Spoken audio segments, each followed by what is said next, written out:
이사야 41장 10절 찾으셨으면 아멘. 찾으신 줄 알고 제가 먼저 한번 읽도록 하겠습니다. 두려워하지 말라, 내가 너와 함께함이라. 놀라지 말라, 나는 내 하나님이 됨이라. 내가 너를 굳세게 하리라. 참으로 너를 도와주리라. 참으로 나의 의로운 오른손으로 너를 붙들리라. 아멘. 말씀 되새기면서요, 다 같이 다시 한 번 더 합독하겠습니다. 시작. 두려워하지 말라, 내가 너와 함께함이라. 놀라지 말라, 나는 내 하나님이 됨이라. 내가 너를 굳세게 하리라. 참으로 너를 도와주리라. 참으로 나의 의로운 오른손으로 너를 붙들리라. 아멘. 나와 함께 하시는 위로, 나와 함께 하시는 위로라는 제목으로 하나님 말씀 증거하도록 하겠습니다. 우리 옆에 분들하고 축복하면서요, 우리 서로 인사하겠습니다. 당신은 복의 사람입니다. 인사하겠습니다. 당신은 복의 사람입니다. 우리 하이파이브 하겠습니다. 아싸, 기적이 일어납니다. 아싸, 기적이 일어납니다. 하이파이브 다른 분하고 아싸, 기적이 일어납니다. 또 다른 분하고 아싸, 기적이 일어납니다. 놀라운 기적이 일어나고 있습니다. 좀 교회적으로 좀 힘든 부분들이 좀 있었죠. 지난주에 좀 있었고 마음이 좀 힘들고, 그래서 계속 사실은 요즘에 계속 하나님께 구하는 기도가 긍휼을 구하고 있습니다. 물론 우리는 자격이 없지만 하나님이 우리를 불쌍히 여기시면 우리는 될 수 있잖아요. 하나님이 우리를 불쌍히 여기시면.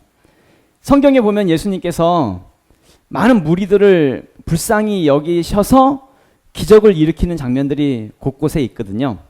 예를 들면 마태복음 14장 14절의 말씀 보면은 예수께서 나오사 큰 무리를 보시고 불쌍히 여기사 그 중에 있는 병자를 고쳐주시니라. 아멘. 이 병자가 병 고침을 받을 만해서 고침을 받는 것이 아니라 예수님이 불쌍히 여기셔서 고침을 받았다는 이야기입니다. 불쌍히 여기면, 그러니까 하나님이 우리를 불쌍히 여기시면 그러면 된다는 이야기입니다. 사람의 노력이나 애씀이 아니라 하나님이 나를 긍휼히 여기시고 나를 불쌍히 여기시면 그러면 된다는 이야기죠. 그렇다면 우리에게 다른 것이 필요한 것이 아니라 하나님의 긍휼이 필요합니다. 하나님이 나를 불쌍히 여기시는 그 마음이 필요하다는 얘기입니다. 하나님의 긍휼이 우리에게 임하면 그러면 되는 것입니다. 어떤 차원에서 우리가 하나님께 긍휼을 구하지도 않고 그냥 열심히 일만 하고 열심히 사역만 하면 내가 열심히 하니까 되겠지 라고 생각하는 그런 우리의 마음들이 있을 수 있습니다. 그러다 보니까 우리는 열심히 뭔가 하긴 하는데 힘들기만 해요. 아무런 열매도 맺지 못해요. 잘 되지 않아요. 왜 그래요? 하나님이 우리를 불쌍히 여기시지 않기 때문에 그럴 수 있다는 이야기입니다. 그래서 지금 우리에게 필요한 것은 하나님의 긍휼이란 이야기죠. 하나님께서 우리를 불쌍히 여기시는 그 마음, 다시 말하면 하나님을 통해서 오는 그 위로, 그것이 우리에게 필요하다는 이야기입니다. 그래서 지난주에 같이 말씀 나눴었죠. 하나님의 위로에 대해서. 하나님이 주시는 위로는 응답되고 성공하고 우리가 잘되고 이런 것이 위로가 아니라 하나님이 나와 함께 하시는 것이 그것이 위로라고. 그렇게 지난주에 같이 말씀을 나눴었지요. 사도 바울의 예를 들었었습니다. 사도 바울이 자기가 하는 사역이 잘 안 돼요. 잘 막혀요. 가는 곳마다 힘들어요. 영적으로도 이렇게 많이 다운되어져 있고 안 되는 그 상황 속에서 자신의 이제 영적인 아들이죠. 영적인 아들인 디도가 자기 저쪽에서 하고 있는 사역들이 잘 되고 있다라고 하는 소식을 들어요. 그 소식을 들으면서 사도 바울이 하나님의 위로를 받았다라고 표현하는 부분이 있어요. 다른 것이 위로가 아니라 내가 지금 안 되고 있는 상황인데 이 안 되고 있는 이 상황 속에서 저쪽이 되고 있는 것, 이것은 하나님이 나와 함께 하시기 때문이구나. 하나님이 나와 함께 하시는 것, 이걸 느끼니까, 이걸 경험하니까 하나님이 나를 위로하시는구나, 이걸 경험하더란 이야기입니다. 다윗도 그랬죠. 다윗도 지난주에 말씀이 이제 다윗의 말씀인데, 다윗이 너무 힘들었어요. 굉장히 위기 가운데 있었고, 근데 다윗이 기도해요. 하나님께 기도하는데 아무리 기도하고 아무리 구해도 도무지 응답되질 않는 거예요. 아무리 기도해도 이 힘든 상황이 바뀌질 않는 거예요. 그래서 그런데 다윗이 고백하기를 하나님이 나와 함께 하시기 때문에 내가 위로받았다. 이런 표현을 해요. 안 되는데, 여전히 안 되고 있는데 하나님이 나와 함께 하신다고, 내가 위로받았다고 그렇게 고백하는 내용이 지난주의 내용이었죠. 그러니까 응답이 되든 응답이 되지 않든 상관없이 하나님이 나와 함께 하신다고 하는 거, 이게 중요하다고요. 하나님이 나와 함께 하시면 그러면 되는 거예요. 그래서 지난주에 그 유연이 얘기 예를 들어서죠. 유연 그 우리 주일학교 예배, 주일학교 지난주 통합 예배였는데 유연이가 엄마한테 장난감 사달라고 아무리 기도하고 구해도 응답받지 못했어요. 장난감을 얻지를 못했어요. 응답받지는 못했어도 유연이에게 있어서는 엄마가 자기하고 함께하고 하기 때문에 이게 위로가 되는 거예요. 장난감이 위로가 되는 것이 아니라 엄마가 위로가 되는 거예요. 유연이에게는 장난감이 중요한 것이 아니라 엄마가 중요한 것이에요. 마찬가지로 우리에게 중요한 것은 응답이 중요한 것이 아니라 하나님이 중요한 거예요. 뭔가 역사가 나타나고 뭐 되어지고 성공하고 이게 중요한 것이 아니라 하나님이 나와 함께 하시는 것. 이게 굉장히 중요하다는 이야기입니다.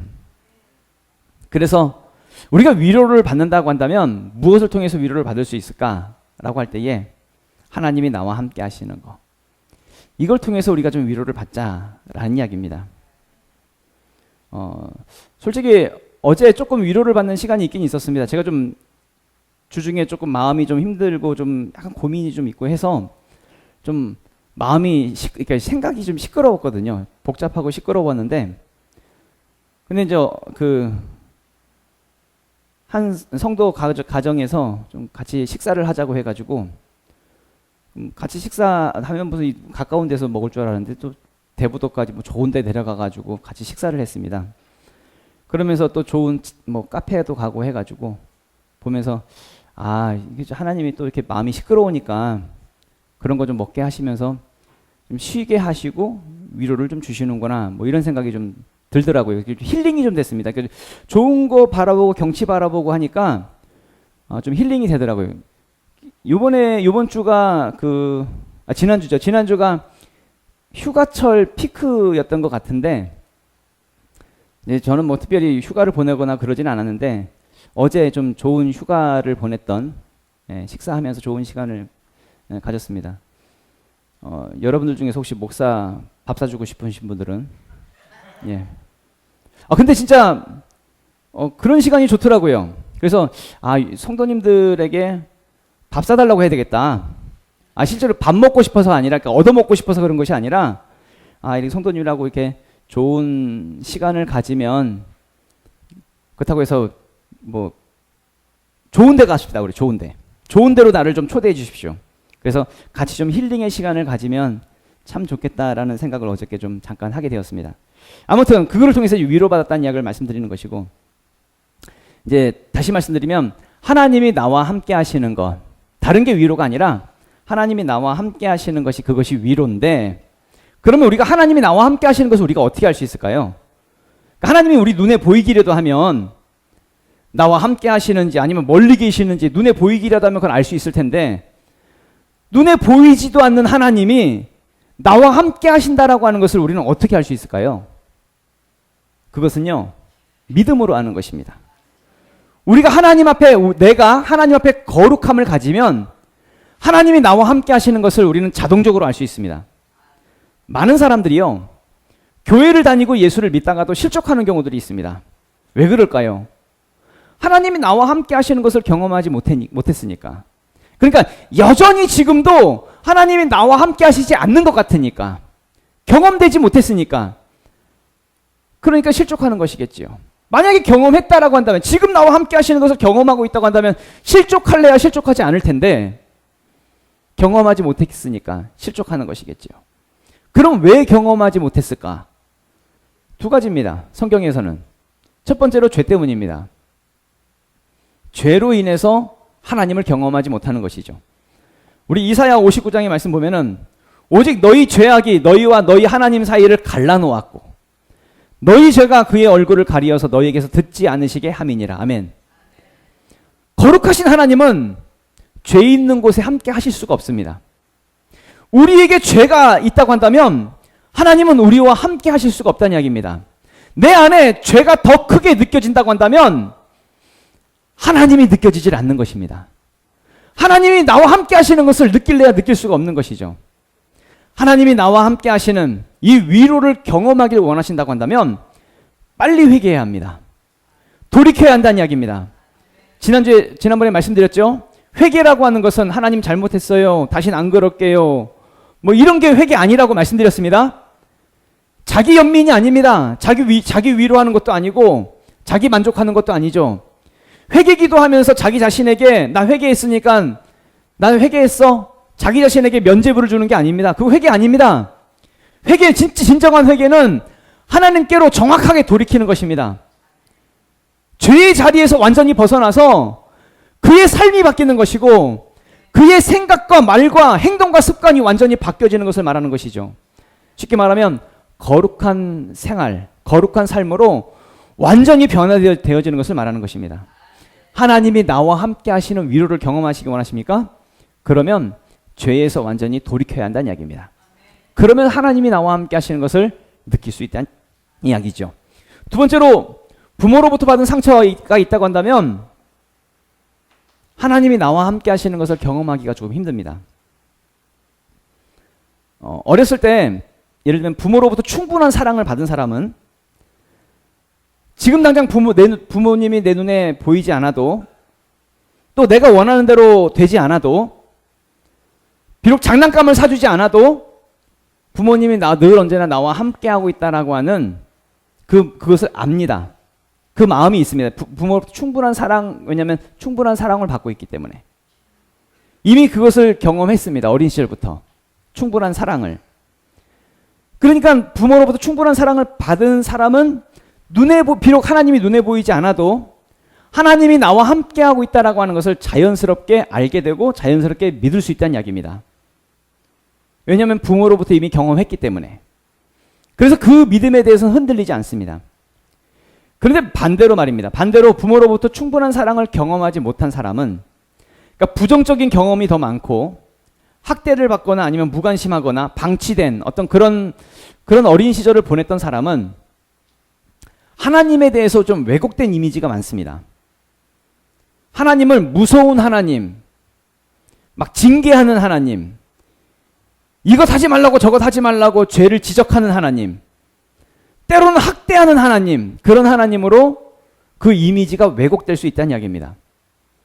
그러니까 어린 시절에 상처가 많은 사람은 모든 것을 삐뚤어지게 바라봐요. 그리고 분노가 많고요. 이런 사람들은 기도할 때도요, 자기가 기도했으니까 반드시 응답되어야 돼요. 응답되지 않으면 그건 사랑 아니니까. 날 사랑해야 응답하는 것이니까. 응답하지 않으면 그건 무관심한 거니까. 방치한 것이고. 그렇게 받아들이는 사람들이 많아요. 그래서 이런 사람들은 내가 하나님께 기도했는데 왜 응답하지 않느냐고 막 하나님에게 화내는 사람들도 있어요. 왜 그래요?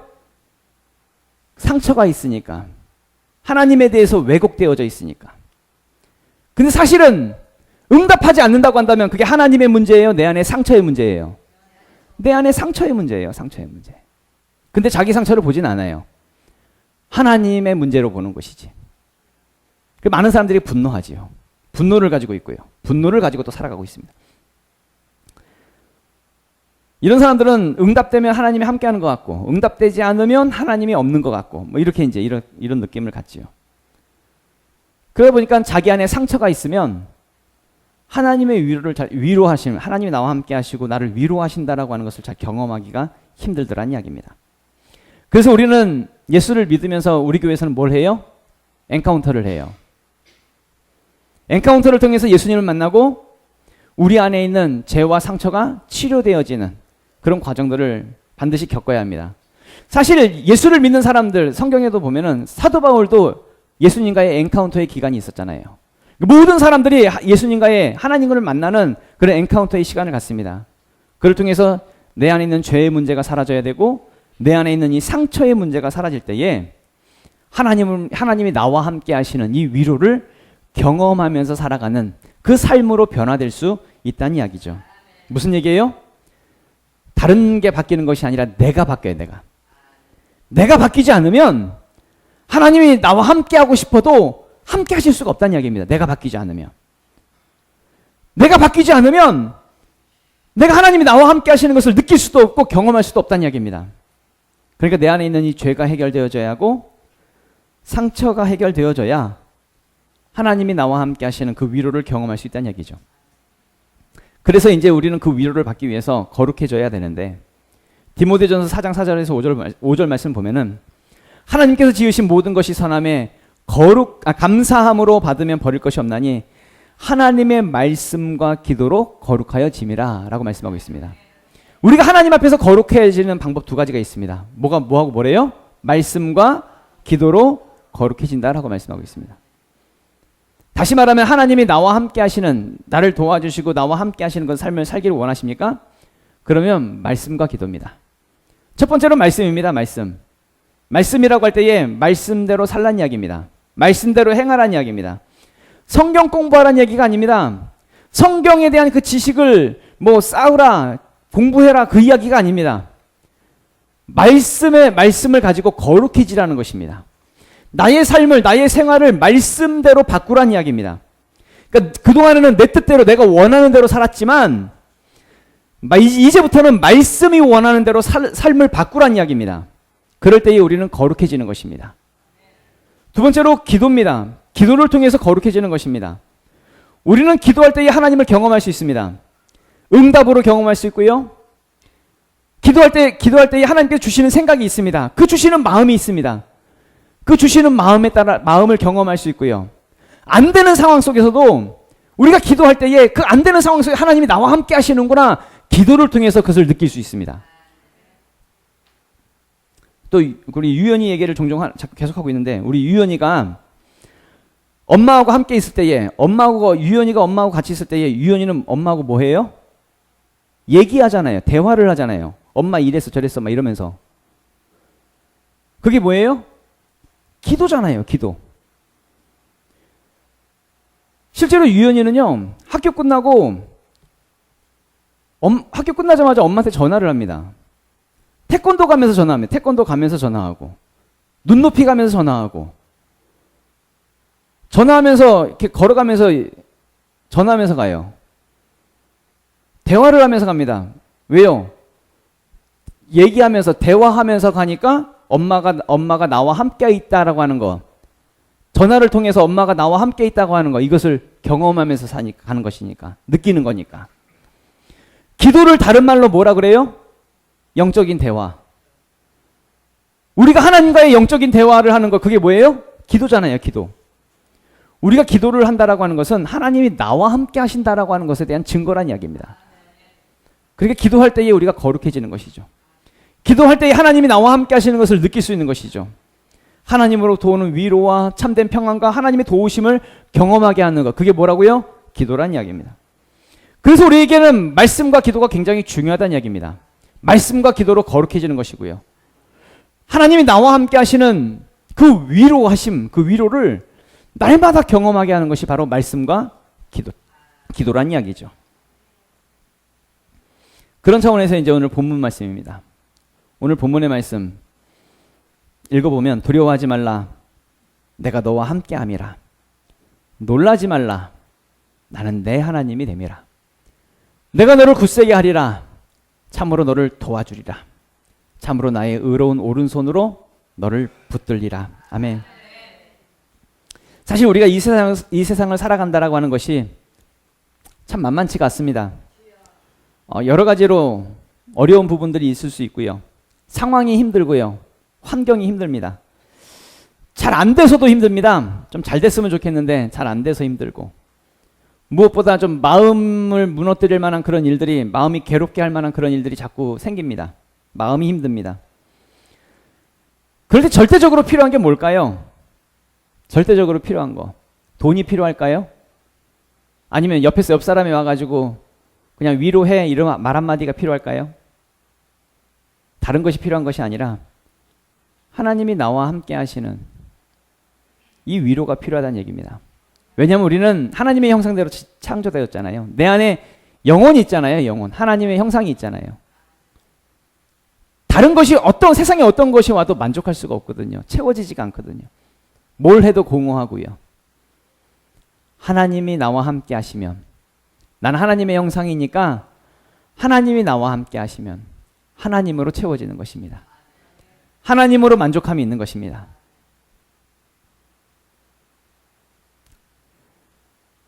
다윗이 있었습니다. 다윗이 자신의 모든 젊은 날, 청춘의 날들을 다 도망다니며 살았죠. 왜냐하면 사울 왕이 다윗을 죽이려고 했거든요.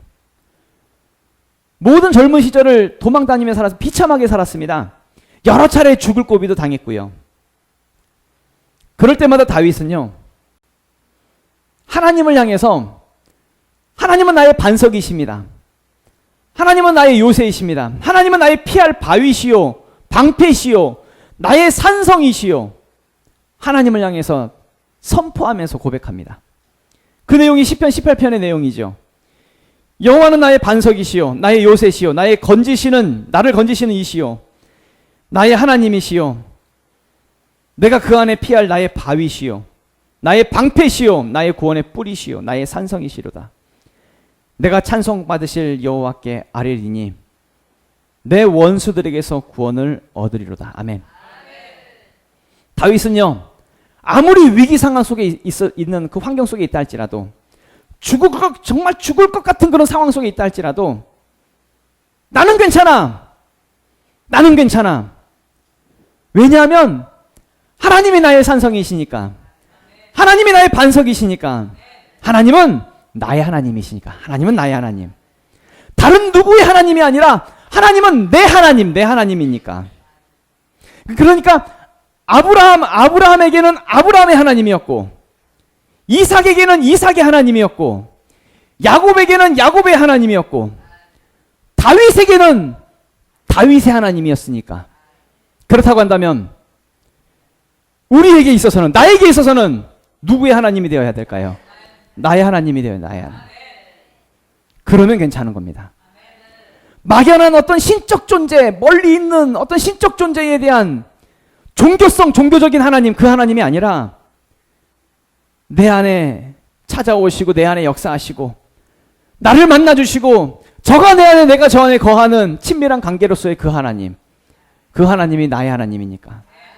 그래서 마태복음 22장에 이런 말씀이 있죠. 나는 아브라함의 하나님이요 이삭의 하나님이요 야곱의 하나님이로라 하신 것을 읽어보지 못하였느냐.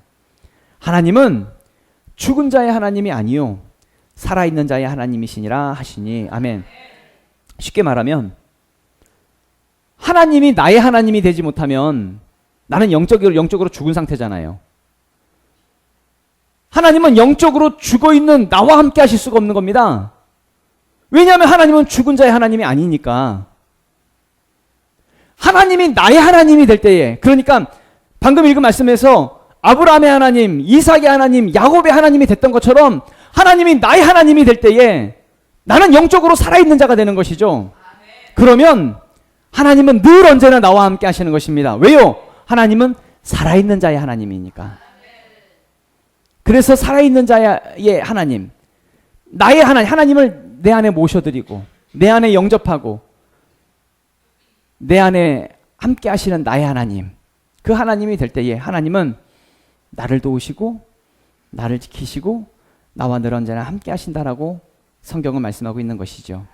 그 시편 121편에 보면은 여호와는 너를 지키시는 이시라. 여호와께서 내 오른쪽에서 내 그늘이 되시나니 낮에 해가 너를 상하게 하지 아니하며 밤의 달도 너를 해치지 아니하리로다. 여호와께서 너를 지켜 모든 환난을 면하게 하시며 또 내 영혼을 지키시리로다. 여호와께서 너의 출입을 지금부터 영원까지 지키시리로다. 아멘. 하나님이 우리를 지키신다고 하십니다. 요즘 그 사회적으로 보면 사람들이 많이 화나 있는 것 같아요. 많이 분노가 극에 달해져 있는 것 같습니다. 얼마 전 그 신림동 묻지마 칼부림 뭐 이게 있었죠. 지나가는 사람들 그냥 무작위로 무차별적으로 아는 사람이 아니고 무슨 뭐 원수지간이 아니라 그냥 전혀 상관도 없는 모르는 사람인데 가서 그냥 칼부림을 해서 사람을 죽이기도 하고 해치기도 하고. 근데 이게 신림동 그 한 사건 그 전에도 있었지만 그 뒤에 또 뒤따라서 계속적으로 분당 서현역에서 칼부림이 있었고요. 용인에서 있었고요. 부산 서면에서 있었고요. 대전 고등학교에서도 학생이 선생을 또 칼부림했더라고요. 칼부림하고 제주도에서도 칼부림하고 아무렇지도 않게 자신과 상관없는 그런 사람들을 막 찌르고 죽이고 해치고 막 사람들의 분노가 지금 극에 달해 있는 것 같습니다. 또 이런 불안 심리를 이용해서 자기도 묻지마 칼부림 할 거라고 그 뭐 SNS나 뭐 인터넷이나 이런 데다가 예고의 글을 막 올리는 사람들 또 장난을 하는 사람들이 또 뭐 40건이 있다면서요. 40명이 넘게 또 그렇게 장난하는 사람도 있고. 참 사람들이 참 악하고 세상은 좀 흉흉한 것 같습니다. 그럴 때에 반드시 여러분 기억하십시오. 하나님이 나의 하나님이 되시면 하나님이 나를 지켜주십니다. 세상에 그 어떠한 것도 나를 해치지 못할 것입니다. 모든 환난에서 우리를 지켜주실 것이고 지금부터 영원까지 지켜주실 것입니다. 왜요? 하나님이 함께 하시니까요. 하나님은 나의 하나님이 되시니까요. 이게 가장 큰 위로 아니겠습니까? 내 안에 하나님이 계시는 것. 그 능력으로 살아갈 수 있는 우리 모두가 될 수 있기를 예수 이름으로 축원합니다. 우리 다 같이 일어나셔서 우리 기도하도록 하겠습니다.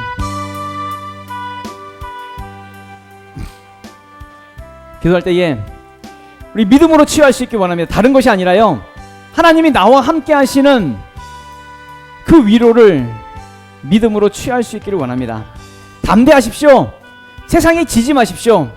세상 앞에서 뒤로 물러나지 마십시오. 우린 당당하게 하나님이 나와 함께 하시니까, 하나님 날 도와주고 계시니까, 또 하나님이 내 안에 계셔서 역사하시니까, 그러니까 우리는 세상 앞에서 당당하게 우리 승리를 이루며 살아갈 수 있는 우리가 되어지기 원합니다. 말씀과 기도로 더 거룩해지십시오. 하나님의 위로가, 하나님의 긍휼을 구하십시오. 내 힘이 아니잖아요. 하나님이 날 도와주시면 되는 것입니다. 하나님이 우리를 불쌍히 여기시면 되는 것입니다.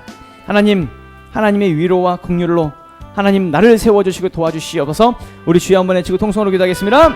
주여!